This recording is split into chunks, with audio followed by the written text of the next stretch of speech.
Perkenalkan, nama saya Ahmad Yusron dengan NIM 21114232. Wawancara ini bertujuan untuk memahami eh, kepemimpinan khususnya dalam konteks bisnis. Nah, saya sekarang dengan Mas Agung. Selamat malam Mas Agung. Ya. Jadi di sini saya mau minta ceritanya sedikit nih Ya. di bidang bisnis warmindo, warung makan ini tuh bagaimana? Bisa kita mulai? Ya, bisa. Ya. Coba Mas perkenalan dulu, terus jenis usahanya apa yang dijalankan dan berapa lama usaha ini udah berjalan? Oke. Pertama, perkenalan, nama saya Mas Agung ya, bisa disebut Mas Agung. Saya ini udah jalanin bisnis Warmindo tuh dari 2023 ya. Jadi sekitaran 2 tahun lah. Nah, dalam menjalankan usaha ini saya tuh ya paling gampangnya tuh nerapin pimpinan yang adil lah, paling nggak adil, transparan, terus ya empati juga sama karyawan, juga sebagai pemimpin yang baik juga tuh saya memberikan contoh yang baik juga, kayak dengar keluhan karyawan tuh kayak apa, terus kebutuhannya gimana, apa saja itu ya yang jadi kunci lingkungan kerja yang baik dan bagus juga sih Mas. Jadi itu paling. Terus kalau bagaimana cara Mas Agung misalnya kayak untuk menangani sebuah konflik yang muncul dalam tim atau misalnya kayak karyawan Ya. Atau dari mitra bisnis kalau misalnya ada, terus apa strategi utamanya yang digunakan kalau dari sisi dalam manajemen konfliknya? Ya, kalau dari saya sih, misal ada konflik dari internal maupun eksternal, kayak kalau internal kan dari karyawan sendiri, kalau eksternal ya kayak yang nyediain bahan baku kayak vendor segala macam. Ya itu kita cari akar masalahnya dulu, itu masalahnya di mana. Nah, kalau udah kita coba selesaiin pelan-pelan lah.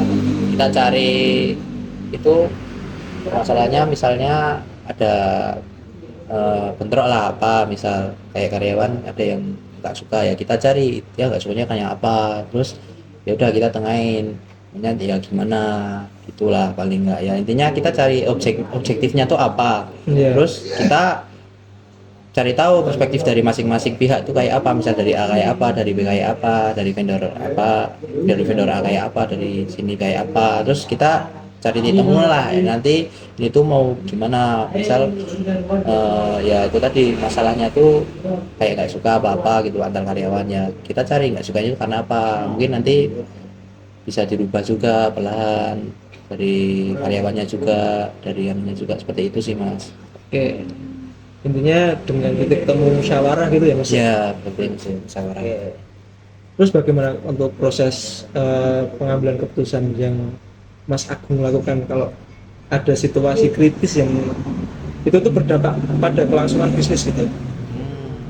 Ya, kalau pengambilan keputusan ya kita rundingan semuanya Mas, mulai dari tim, terus kita cari infonya yang akurat juga, terus ya resiko-resikonya itu apa kita analisis juga. Itu nanti resikonya kayak apa, misal kok resikonya tinggi ya kita cari-cari lagi gimana penyelesaiannya, terus nanti ya kalau udah ketemu putusannya kita rundingan lagi, ini gimana kalau kayak gini, kalau kayak gini gimana, kayak kamu gimana, terus baru kita jalankan, terus kita evaluasi juga. Kalau misal ada yang kurang atau ada yang enggak tepat ya kita evaluasi aja sih gitu, jadi disesuaiin aja. Oke, lanjut nih Mas. Ya. Gimana kalau caranya Mas memastikan koordinasi yang efektif untuk kayak dari lingkup bisnis biar mencapai tujuan bisnis tuh gimana sih Mas?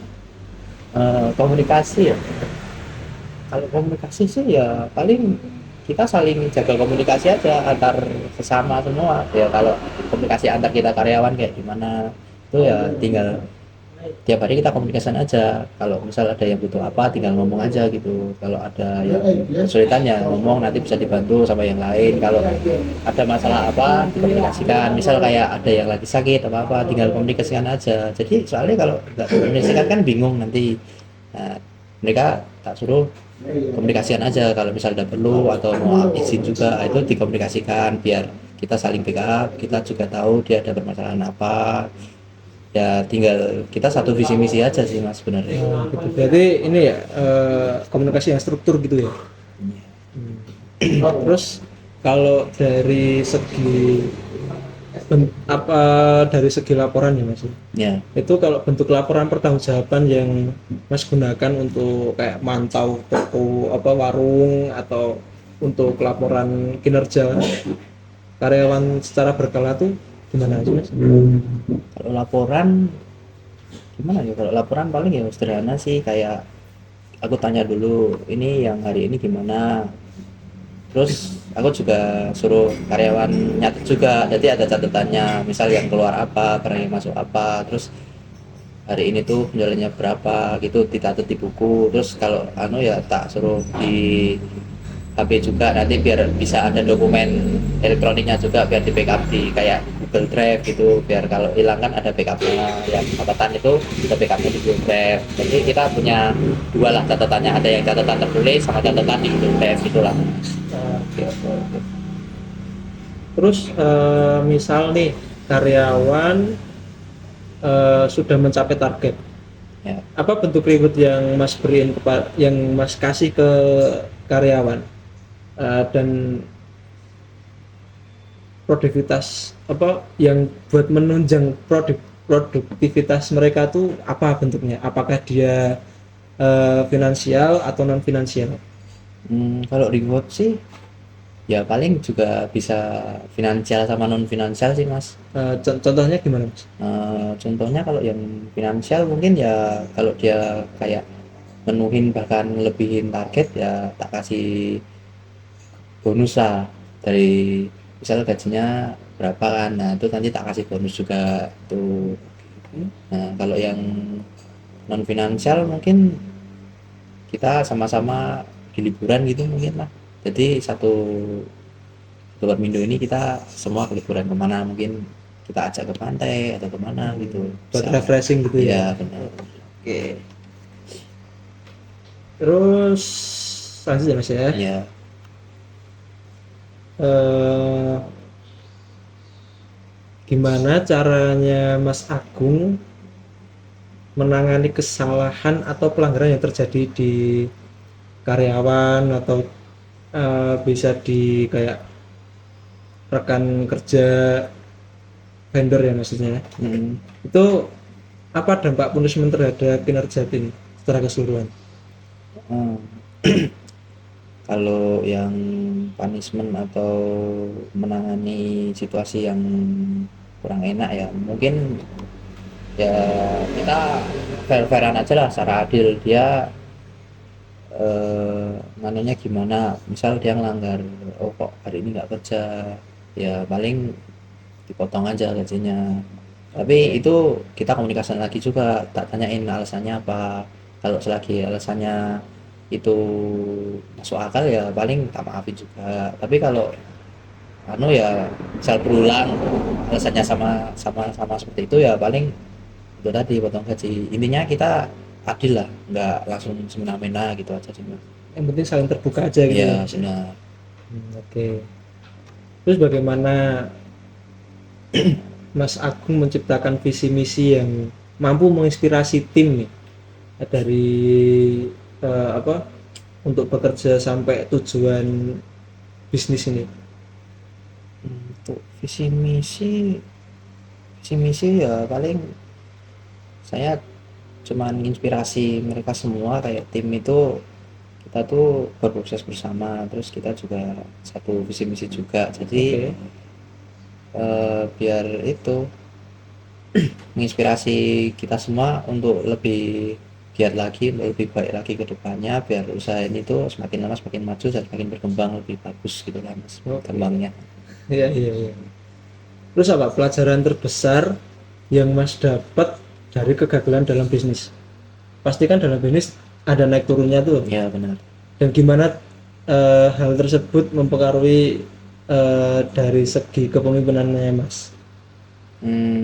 Kalau pelajaran sendiri ya kan bisa kayak gini kan juga rentan gagal, rentan ya kayak itu juga kadang-kadang ada juga yang lari vendor tuh nggak ngasih kejelasan.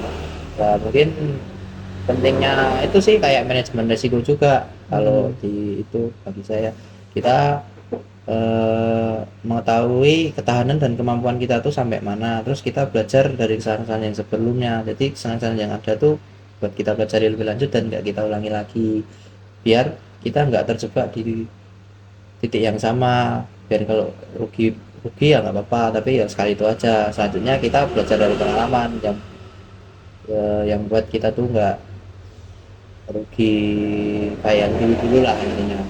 Nah kalau kesulitan ya kalau dari saya paling eh, yang penting mengambil keputusan tuh yang bagus lah mas, gitu aja. Terakhir nih Mas, Ya. apa sarannya Mas untuk mahasiswa yang ingin mulai berbisnis, khususnya dalam mengembangkan spiritual quotient dan membangun pemimpinan yang berkelanjutan itu gimana sih Mas? Sarannya dong. Kalau itu ya mungkin saranku gini aja sih mas, kita kan kalau mau bisnis kan harus tahu kita tuh bisnisnya apa. Terus yang kedua tuh kita marketnya apa aja. Kita ambil contoh kayak Warmindo ini ya, Warmindo ini tuh kita mau buat konsep apa marketnya, misal yang nyasar anak kuliahan ya harganya pasti yang terjangkau lah tuh. Terus kita juga konsisten dalam masak, dalam menghidangkan makanan tuh rasanya juga harus konsisten terus biar pelanggan tuh nggak lari, soalnya kok yang kemarin enak sekarang enggak gitu. Terus ya paling terus belajar juga biar masakan kita tuh nggak monoton, soalnya kalau kita monoton kan lama-lama ketinggalan, pelanggan juga bosen gitu kan.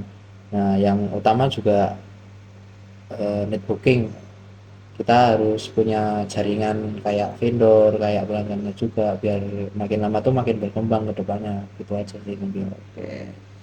Terima kasih Mas atas waktunya Ya, mau diwawancarai. ya.